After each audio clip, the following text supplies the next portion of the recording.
పొట్టకి హాయిగా అనిపిస్తుంది. మీకు ఇంకోటి తెలుసో లేదో, మనం భోజనం త్వరగా అరగాలనుకోండి, ఈ పండు తింటే భోజనం త్వరగా అరుగుతుందని ఏ పండుకి అలాంటి అవకాశం లేదు.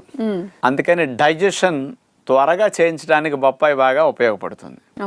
అంచేత అందరూ ప్రతిరోజు సంవత్సరం పొడుగునా వాడుకోదగ్గ చక్కటి పండు బొప్పాయి పండు అమ్మా. అయితే డాక్టర్ గారు, ప్రతి ఫ్రూట్ లో కూడా పోషక విలువలు గుర్తుపెట్టుకునే అంత ఛాన్స్ కానీ, అంత మెమరీ కానీ, అంత ఇంట్రెస్ట్ కానీ ఎవరికి ఉండదు. కానీ దాని లాభాలు చెప్తే మాత్రం బాగా గుర్తుపెట్టుకుంటారు.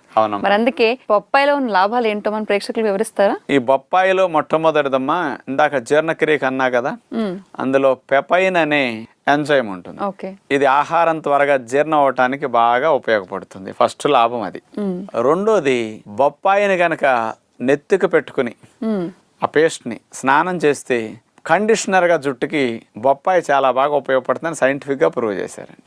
మూడవది తీసుకుంటే, ప్రొద్దునే 2 చీలికలు